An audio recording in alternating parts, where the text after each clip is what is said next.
Assalamualaikum warahmatullahi wabarakatuh. Berjumpa lagi dengan saya Denny Yudiantoro, dosen Marketing dan Bisnis Fakultas Ekonomi dan Bisnis Islam IAIN Tulungagung. Bertemu lagi dengan saya, mahasiswa Manajemen Bisnis Syariah semester 5 pada mata kuliah Manajemen Pelanggan. Di pertemuan pertama saya sudah mencoba menjelaskan tentang pentingnya pelanggan, pentingnya customer, bagaimana Anda menjaga eksistensi Anda di depan customer itu adalah sebuah hal yang amat sangat penting. Itu saya jelaskan di pertemuan yang pertama. Pertemuan kedua kemarin saya mencoba menjelaskan pentingnya komunikasi gedok tular, komunikasi informal antara Anda dengan pelanggan Anda, antara pelanggan Anda dengan calon pelanggan Anda yang lain, yang dalam istilah marketingnya disebut word of mouth atau komunikasi gedok tular. Hari ini saya akan mencoba menjelaskan tentang branding. Jadi hari ini saya akan mencoba sedikit berbagi tentang apa itu branding, mengapa branding penting, dan apa sih krusialnya branding terhadap produk yang Anda tawarkan, terhadap jasa ataupun layanan yang Anda berikan. Mungkin kita akan berbagi sharing mungkin setengah jam atau lebih, dan harapan saya bagi teman-teman jurusan Manajemen Bisnis Syariah semester 5, harapannya Anda bisa mengambil sedikit pelajaran dari apa yang saya jelaskan. Saya tahu bahwa banyak sekali mahasiswa Manajemen Bisnis Syariah yang sudah mengenerate bisnis mereka sendiri. Dan harapannya dengan bisnis yang mereka jalankan, branding merupakan satu bagian untuk menjaga eksistensi bisnis Anda. Supaya bisnis Anda tetap bisa berjalan, dan ya harapannya namanya bisnis itu tidak yang namanya hit and run. Anda bangun sekarang, minggu depan, bulan depan Anda selesai, tidak. Bisnis itu adalah bisnis yang harus continue. Saya pernah bilang bahwa ketika Anda menjalankan bisnis itu ibaratnya Anda bersepeda. Jadi ketika Anda bersepeda, Anda akan bisa tetap seimbang, Anda akan bisa tetap balance asalkan Anda bergerak. Ketika Anda bergerak, Anda harus mengayuh. Jadi itulah filosofinya orang bersepeda. Anda tidak akan jatuh ketika Anda seimbang, dan Anda seimbang ketika Anda gerak, keep forward, maju ke depan. Sama ketika Anda menjalankan sebuah bisnis Anda akan tetap sustain, bisnis Anda akan tetap berjalan, dan harapannya ya bisnis Anda akan bisa Anda wariskan. Caranya bagaimana? Ya Anda harus tetap seimbang. Caranya seimbang, Anda harus tetap bergerak. Anda ibaratnya harus Anda kayuh ke depan. Bisnis butuh yang namanya effort, butuh yang namanya usaha, bagaimana supaya bisnis Anda bisa tetap sustain di masa yang akan datang. Dan makanya ketika Anda mengayuh itulah Anda membutuhkan sebuah tenaga. Ketika Anda mengayuh itulah Anda membutuhkan sebuah upaya. Dan ketika Anda mengayuh, Anda juga harus berpikir arah mana yang harus Anda tempuh. Bagaimana saya harus berbelok, bagaimana saya harus mengerem, bagaimana harus menambah kecepatan. Itulah yang harus Anda pikirkan. Kenapa? Bisnis sama seperti Anda bersepeda. Makanya mungkin sedikit ilmu tentang branding ini mungkin bisa memberikan wawasan bagi teman-teman mahasiswa, wawasan bagi teman-teman milenial untuk mengenerate bisnis Anda. Zaman berganti, era berubah, model bisnis juga akan berubah.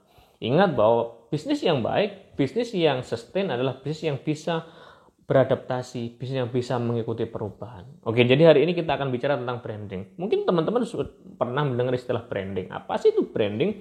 Jadi kalau saya boleh mengutip istilahnya yang disampaikan Kotler, branding itu adalah sebuah tanda, simbol, bentuk, ataupun hal yang lain yang membuat Anda itu berbeda dengan produk kompetitor Anda. Jadi ketika Anda bisa menciptakan sesuatu yang beda, unik, kemudian menarik, atraktif, nah itulah sebuah alat Anda untuk membranding produk Anda. Anda untuk membranding layanan atau bisnis Anda. Brand itu sebenarnya sudah ada sejak masa revolusi industri, di mana zaman dahulu kala yang namanya brand itu digunakan oleh para peternak sapi untuk memberi tanda sapi-sapi mereka. Ketika mereka menjual sapi, mereka memberi tanda di belakang sapi mereka dengan cap-cap atau yang lain. Nah, dengan cap itulah mereka bisa membedakan antara sapi yang memiliki kualitas bagus dan tidak berkualitas. Nah, dengan brand itulah orang membuat yang namanya timbul yang namanya trust atau kepercayaan terhadap sebuah produk. Makanya dengan era berganti, zaman berlalu, brand itu semakin harus Anda tingkatkan ketika Anda memiliki bisnis. Makanya pentingnya bagaimana menciptakan yang namanya branding. Sebenarnya bagaimana menciptakan yang namanya brand? Bagaimana orang itu terbranding dengan apa yang ada di sebuah produk yang Anda ciptakan. Jadi branding itu istilahnya saya bilang adalah, kalau bahasa saya itu adalah gibahnya pelanggan tentang produk dan layanan Anda. Jadi kalau zaman sekarang ini yang namanya gibah itu yang namanya majelis itu tidak hanya majelis tahlil, majelis yasin, majelis manakifan, majelis gibah itu juga ada. Itu juga eksis. Itu amat sangat dibutuhkan pada produk Anda ketika Anda memiliki produk atau layanan. Jadi gibah itu penting loh. Untuk apa? Ya untuk supaya produk Anda itu diceritakan oleh pelanggan Anda. Minggu kemarin kita sudah membahas banyak tentang yang namanya word of mouth. Jadi di sini saya hanya akan membahas sekilas tentang yang namanya pentingnya konsumen itu bergibah tentang produk Anda. Pastinya konsumen itu tidak bergibah, tidak menceritakan kelebihan produk Anda tanpa ada yang namanya kepuasan yang mereka alami, seperti yang saya jelaskan kemarin. Ketika mereka puas, mereka akan menceritakan. Nah, branding ini penting supaya yang namanya merek atau produk itu melekat pada otaknya customer kita. Nah, contoh saya mengambil contoh sedikit ya. Saya pernah punya pengalaman ketika saya masuk di Malang ketika kuliah 2001. Saya itu ada hal yang lucu ketika pada waktu itu. Jadi orang Malang itu pada saat saya pertama kali ke sana, saya tidak tahu orang Malang itu kalau menyebut sepeda motor itu adalah Honda. Jadi semua sepeda motor apapun mereknya mereka menyebutnya Honda. Ketika saya pulang kuliah, saya diajak teman saya yang dari Malang, ngajak saya jalan-jalan. Kebetulan saya orang baru di Malang. Yuk melaku-melaku gitu. Jadi dia ngomong pakai bahasa Jawa gitu. Numpak opo? Numpak Honda gitu kan. Kemudian saya sama dia berjalan di parkiran, kemudian saya lihat dia ngambil motor. Saya kaget gitu kan. Dia ternyata motornya Kawasaki gitu. Ketika saya tanya dulu tadi Anda bintang ngomongnya Honda kok Kawasaki. Jadi dia ketawa. Jadi setiap orang di sana menyebut yang namanya sepeda motor adalah Honda. Itulah yang namanya brand itu sudah melekat di otaknya orang-orang Malang dan sekitarnya yang menyebut sepeda motor itu adalah Honda. Itulah pentingnya bagaimana yang namanya brand itu bisa melekat di setiap orang. Ketika dia melakukan yang namanya pembelian atau menggunakan produk, dia akan selalu menyebut produk itu. Contohnya, kalau Anda beli air mineral, Anda pasti menyebutnya Aqua. Meskipun mereknya ada mineral, ada Club, ada Songo dan sebagainya. Tapi orang sebanyakan tak tuku Aqua gitu kan. Aqua yang disebutkan. Padahal Aqua itu adalah brand. Aqua itu bukan nama. Aqua itu adalah brand. Atau nggak usah jauh-jauh ketika teman-teman disuruh orang tua membeli yang namanya pompa air ke toko elektronik, pasti teman-teman bilangnya beli Sanyo. Padahal Sanyo itu merek, ada Shimizu, ada Polytron, ada Sharp dan sebagainya. Itu yang namanya brand itu sudah melekat di otak kita. Harapannya ketika Anda bisa membranding produk Anda, membranding layanan Anda, orang itu hanya ingat pada Anda. Dan ketika mereka membutuhkan layanan, ketika mereka membutuhkan jasa, mereka membutuhkan produk, mereka kembalinya ya ke tempat Anda. Itulah pentingnya bagaimana kita menciptakan branding. Jadi ya, saya di sini nanti akan membagi bagaimana kita menciptakan branding itu menjadi dua hal. Apa sih yang harus kita buat ketika produk kita itu bisa terkenal, dikenal, dan diingat sepanjang masa oleh pelanggan kita. Jadi ketika Anda memiliki bisnis, ketika Anda mengenerate sebuah usaha, sebenarnya simpel bagaimana Anda menciptakan yang namanya branding, positif branding di otak-otak para customer Anda. Mohon maaf saya agak kasar gitu. Jadi di benak-benak mereka gitu. Jadi di angan-angan mereka. Ya sebenarnya simple, Anda menciptakan yang namanya produk terbaik, best product dan service excellent. Dua hal ini Anda ciptakan, Anda konsisten dengan dua hal ini, maka yang namanya pelanggan itu tidak akan lari kemana-mana ketika mereka membutuhkan sebuah produk. Dua hal ini Anda fokus pada dua hal ini, ya pastinya ada indikator-indikator yang lain, tapi hari ini saya akan membahas hanya dua, best product dan service excellent. Ketika teman-teman bisa menggenerate dua hal ini dalam bisnis teman-teman, ya customer itu tidak akan lari kemana-mana ketika membutuhkan produk. Mereka akan tetap kembali ke tempat Anda ketika mereka membutuhkan produk. Atau paling tidak mereka akan menceritakan kepada orang lain tentang kelebihan produk Anda. Kita ngomongin namanya best product. Ketika ngomongin namanya best product, ya yang pastinya ketika kita pernah belajar yang namanya bisnis model canvas, ya, ada 9 blok dalam bisnis model canvas. Ada yang namanya customer segment, value proposition, channel, customer relationship, revenue stream, kemudian key activity, key resource, key partner, dan cost. Ada 9 blok. Ya, kita mendengar yang namanya di awal-awal itu ada yang namanya value proposition. Nah, orang ketika menjalankan sebuah bisnis, ketika mereka belajar dengan yang namanya bisnis model canvas, mereka boleh memulai dari value proposition atau customer segment. Nah, value proposition itu apa sih yang Anda tawarkan terhadap customer tentang produk Anda? Jadi orang itu membutuhkan yang namanya transformasi ketika memakai sebuah produk. Anda ketika menjual produk, Anda menjual obat tidur misalkan. Obat tidur ini dibuat dari ekstrak daun ini A, B, C, D, diambil dari hutan Amazon, bla bla bla dan sebagainya. Anda ceritakan sepanjang lebar, orang tidak They don't care gitu. Mereka tidak peduli. Apa yang mereka butuhkan? Ketika mereka membeli obat itu, mereka harapannya bisa tidur. Anda tulis saja obat tidur X. Setelah Anda minum 2 jam, Anda akan tertidur pula seperti bayi. Wah, itu adalah sebuah kata-kata. Jadi ada sebuah istilah yang mungkin nanti Anda pelajari, tidak akan saya jelaskan di sini. Dalam istilah marketing ada yang namanya copywriting. Tagline copywriting adalah use word to change the world. Bagaimana Anda bisa menggunakan kata-kata untuk mengubah dunia. Anda ketika jualan, mungkin Anda tertarik dengan tulisan-tulisan tertentu. Anda tertarik dengan judul-judul tertentu yang mungkin ada di landing page sebuah domain gitu, sebuah web gitu. Anda akan tertarik. Itulah yang namanya dalam bahasa marketing adalah copywriting. Anda sebagai seorang sales, Anda sebagai seorang pebisnis, Anda juga seorang penjual ya harus belajar yang namanya copywriting. Kenapa? Karena Anda adalah anak muda, anak-anak milenial yang hidup di zaman yang teknologi berganti begitu cepat, informasi bergeser begitu luar biasa cepat, dan ketika Anda tidak menguasai hal tersebut ya mohon maaf gitu, Anda bisa tertinggal. Ya, copywriting wajib Anda pelajari, tapi tidak akan saya jelaskan di pertemuan kali ini. Jadi, buatlah produk Anda terbaik, best product. Bagaimana Anda menciptakan sebuah produk terbaik? Orang itu butuh yang namanya transformasi ketika membeli produk. Contohnya, orang ketika membeli yang namanya alarm motor, mereka tidak membeli alarm motor. Mereka butuh yang namanya keamanan pada kendaraan mereka. Orang ketika membeli kosmetik, skincare, sabun wajah untuk perempuan, mereka tidak butuh itu. Apa yang mereka butuhkan adalah mereka membutuhkan yang namanya kasih sayang dari pasangan, perhatian dari pacar. Itu yang mereka beli sebenarnya, bukan skincare-nya. Anda perempuan kalau beli skincare itu yang Anda beli adalah perhatian. Nah, itulah yang namanya transformasi. Apa yang Anda tawarkan dari produk yang Anda jual? Value proposition apa yang Anda tawarkan kepada pelanggan? Ketika value proposition masuk, produk Anda akan terbeli. Nah, itulah yang namanya bagaimana menciptakan yang namanya best product. Yang kedua adalah bagaimana Anda menciptakan yang namanya, ketika kita ngomong yang namanya produk, ya kita tidak jauh-jauh yang namanya customer. Nah, Anda mata kuliahnya adalah manajemen pelanggan. Bagaimana kita menciptakan yang namanya customer centric ketika kita menjual produk. Apa itu customer centric?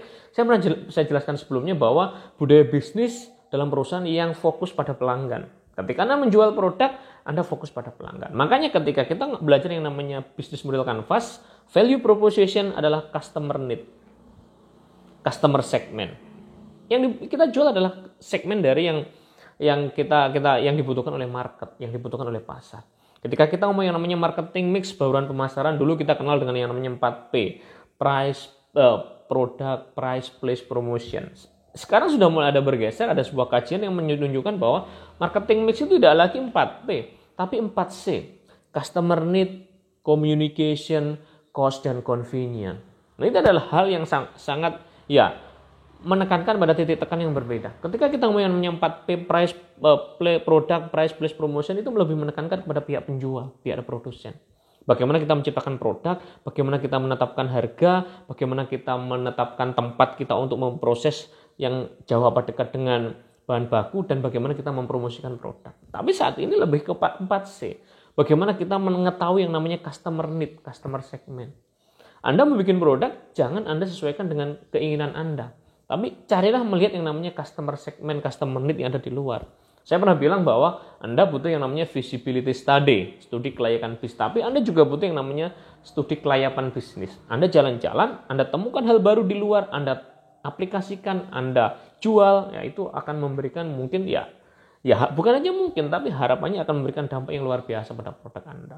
Jadi Anda butuh yang namanya bagaimana menciptakan yang namanya customer centric. Harga terbaik.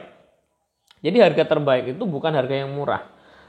Ada yang namanya niche market dalam bisnis, bahwa pasar-pasar yang tidak tersentuh oleh kebanyakan orang. Kalau kita ngomong yang namanya harga murah selalu laris, harga murah selalu dicari, mungkin Harley Davidson tidak akan laku. Mungkin Ducati tidak akan terjual. Mungkin Ferrari, Porsche, atau mobil-mobil mewah lainnya tidak akan terjual. Kalau kita hanya bicara yang namanya harga murah. Mungkin yang laku adalah Avanza, Xenia, dan sebagainya. Nyatanya di jalan-jalan wirawiri kita ketemu yang namanya Fortuner, Pajero yang harganya mereka mahal. Berarti apa? Bahwa harga murah itu bukan sebuah patokan. Saya bilang harga terbaik. Bagaimana kita menetapkan harga terbaik? Produk Anda bagus, kualitasnya bagus, dan teruji Anda jual dengan harga yang mahal. Ketika customer nyaman, customer enak, mereka akan kembali. Kita ngomongnya dari Tulungagung lah, nggak usah jauh-jauh. Ketika kita ngomong yang namanya makanan, sop ayam, ya ada yang namanya sop ayam Pak Jono, Sumirah. Ketika Anda membandingkan dengan sop ayam yang ada di pinggiran, mungkin harganya jauh lebih mahal. Tapi mengapa kok mereka harganya tetap mahal dan tetap laris? Ya kan orang sudah trust, sudah percaya. yang namanya shop itu sudah membangun namanya udah lama, bahkan turun temurun gitu kan. Itu resepnya orang tua mereka yang diteruskan, dan orang-orang yang berada di luar kota, tidak ada di Tulungagung, mereka udah trust membangun kepercayaan terhadap produk tersebut. Jadi yang namanya harga terbaik itu bukan selalu harga yang murah. Contohnya ketika Anda menjual dengan model diskon, Anda berikan diskon kepada customer, itu bukan hal yang membuat mereka puas, tapi membuat mereka senang. Ya, beda antara puas dan senang. Ketika Anda menjual dengan harga yang murah, Anda berikan diskon, Anda beli satu gratis satu, mereka akan senang. Tapi belum tentu puas. Puas itu relatif gitu. Bagaimana kita menciptakan kepuasan? Makanya bagaimana kita membangun kepuasan? Ya produk Anda kualitasnya bagus, layanan Anda luar biasa. Ya harapannya customer itu akan merasakan yang namanya puas. Oke. Kemudian selanjutnya adalah pemasaran menarik. Saya pernah bilang bahwa bagaimana kita menjual dengan cara yang menarik, unique selling proposition. Bagaimana kita menjual dengan cara yang unik. Saat ini Anda, teman-teman, anak muda, milenial berada di zaman yang amat sangat maju, modern gitu. Berbeda dengan zaman saya ketika saya masih kuliah gitu. Handphone bisanya cuma SMS sama telepon. Sekarang handphone Anda pakai apapun bisa. Anda pakai belajar bahasa Inggris, bahasa asing bisa, Anda pakai belajar masak bisa, belajar teknik bisa, montir bisa, semua bisa kita gunakan yang namanya handphone. Makanya itulah yang dinamakan smartphone. Jangan sampai smartphone berada pada stupid people gitu kan. Smartphone harus berada pada smart people gitu. Maksudnya apa? Ketika Anda punya yang namanya smartphone, ya Anda manfaatkan dan maksimal. Salah satunya adalah untuk media untuk pemasaran. Anda aware dengan yang namanya media sosial, Anda pasarkan di akun-akun mungkin berbayar dan tidak berbayar, ya itu adalah strategi Anda untuk memasarkan produk Anda. Banyak sekali orang-orang produknya booming, terkenal karena ya memang mungkin viral gitu. Saya bilang viral aidin wal faizin gitu kan. Mohon maaf, minal aidin wal faizin maksud saya gitu kan. Jadi ketika Anda viral, ya produk Anda akan dikenal. Nah, bagaimana caranya membuat pemasaran menarik? Ya Anda bisa melihat tutorial, Anda bisa melihat video di YouTube. Banyak sekali bagaimana strategi Anda membuat pemasaran Anda menarik. Iya. Pemasaran menarik tidak harus pakai diskon, tidak harus pakai bonus, ya. Bagaimana Anda melakukan? Ya Anda carilah hal-hal yang unik gitu kan. Bu Dendi memasarkan dengan memviralkan video. Ada yang namanya, saya melihat beberapa akun YouTube beberapa orang di luar Tulungagung, saya melihat mereka seolah-olah membuat konten, tetapi ternyata mereka jualan banyak sekali, dan itu viewer dan subscribernya luar biasa besar. Pastinya dengan viewer besar, subscriber besar itu akan mendongkrak penjualan Anda. Bahkan sekarang yang namanya TikTok, ada yang namanya TikTok bisnis. Anda menggunakan TikTok untuk berbisnis. Monggo, itulah yang namanya teknologi. Anda harus bisa memanfaatkan teknologi untuk menjual secara unique selling proposition. Oke, yang selanjutnya adalah best packaging. Ketika mengenai produk, bagaimana membuat value proposition, customer centric, harga terbaik, pemasaran menarik, dan yang terakhir versi saya adalah bagaimana Anda membuat yang namanya best packaging. Orang Indonesia itu adalah orang yang kecenderungannya just look book just from the cover, Kita bisa menyimpulkan, kita akan terkadang itu menyimpulkan sesuatu dari sekilas yang kita lihat. Itu adalah budaya, tradisi orang Indonesia. Oh, ketika orangnya kalem, cantik, ganteng gitu kan, pasti orangnya baik. Nah, itulah yang namanya kesimpulan sesaat yang kita ambil. Oh, ketika bukunya bagus, kemudian menarik, itu pasti isinya menarik. Itulah yang kita lakukan. Nah, dengan tradisi dan culture seperti itu, ya kita harus membuat produk kita memiliki kemasan yang menarik. Saat ini saya melihat banyak sekali para milenial, para anak muda membuat sebuah desain produk, desain sampel produk, desain cover produk yang menarik gitu. Eye-catching gitu. Tujuannya supaya apa? Supaya orang tertarik. Supaya orang tertarik, karena kenapa saya bilang bahwa bisnis itu adalah kepo dan nyontoh gitu. Saya bilang keponya aja di sini. Orang itu akan penasaran, akan pengen nyoba. Ketika sekali mencoba rasanya enak, dia akan ketagihan dan beli lagi. Itulah harapannya ketika Anda memiliki yang namanya packaging menarik, best packaging. Oke, itu tadi yang namanya produk. Setelah produk, saya bilang bahwa ketika kita membuat yang namanya branding gitu, selain best product, kita juga harus menciptakan yang namanya best service. Jadi apa itu best service? Jadi ketika kita ngomong yang namanya era pemasaran itu berganti. Kalau dulu production, jadi eranya tahun sebelum 1900 itu produk yang bagus akan laku terjual. Produk itu kadang orang membuat satu produk yang bisa dipakai untuk semuanya. Dulu tahun 80-an kita mengenal yang namanya sabun batangan. Itu bisa dipakai untuk cuci piring, cuci baju, cuci tangan, mandi, Semuanya bisa pakai sabun batangan. Bahkan saya ketika SD saya masih tahu bahwa ada sabun batangan yang bisa digunakan untuk bikin patung gitu. Itu laku gitu kan. Seiring bergantinya waktu ya model produk itu tidak lagi. Saya bilang bahwa tadi marketing list produk itu adalah hal yang luar biasa. Tapi sekarang sudah eranya 1900 sampai 1960-an adalah eranya penjualan, sales. Orang selalu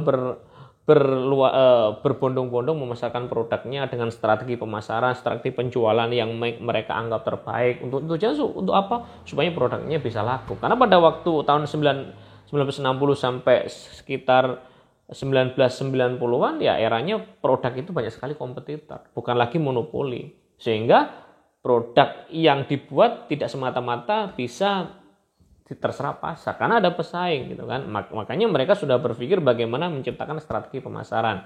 Kenapa? Contohnya kalau saya ngomong sabun di era tahun 1980 ke atas, kita udah kenal yang namanya sabun cuci tangan ada sendiri, ada diversifikasi produk.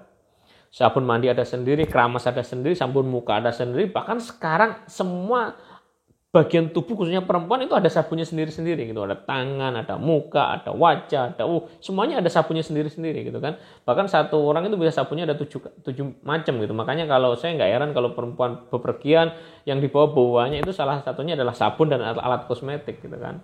Ya kenapa? Ya itulah tuntutan gitu. Sekarang perempuan harus glowing gitu kan. Orang bilang. Nah itulah tuntutan gitu kan. Dan produk juga berganti. Sales mereka juga berlomba-lomba menjual. Tetapi eranya berganti ketika di tahun 2000-an era internet sudah mulai masuk bahwa sales pemasaran itu tidak menjadi hal yang utama. Kenapa? Karena pelanggan itu kadang tidak terpercaya sama marketing. Itu jere marketing, ini marketing kecap ya makan nomor 1 gitu kan. Nah, itulah yang namanya era berganti. Era pemasaran secara kita menjual dengan alat-alat sesuatu yang menarik bukan eranya lagi. Ya, eranya adalah bagaimana menciptakan yang namanya relationship. Saya bilang di sini adalah mata kuliah kita adalah manajemen pelanggan.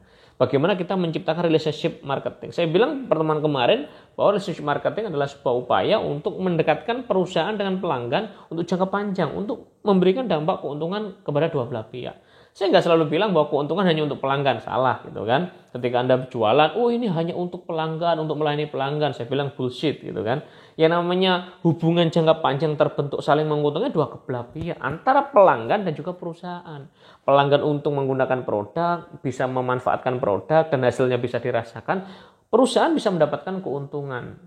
Nah, itulah yang namanya ketika kita ngomong yang namanya yang kita ngomong yang realistis gitu kan, tidak ngomong yang hanya untuk pelanggan kita. Bahkan ya makanya saya bilang bahwa dulu yang namanya saya mendengarkan ceramah yang namanya pasar itu tempat yang benci Tuhan gitu kan.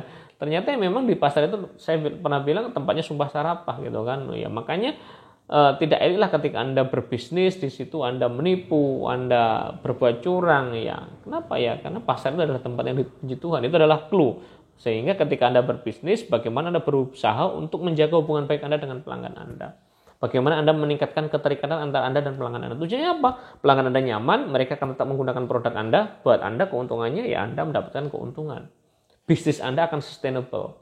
Nah, itulah yang namanya evolusi konsep marketing dari tahun sebelum 1900, tahun zaman bahula gitu kan, zaman dahulu kala, zaman sepur lempung, hingga saat ini bergeser, berganti. Anda sebagai seorang pebisnis, ya paling tidak harus bisa memanfaatkan, bisa menggunakan teknologi untuk belajar.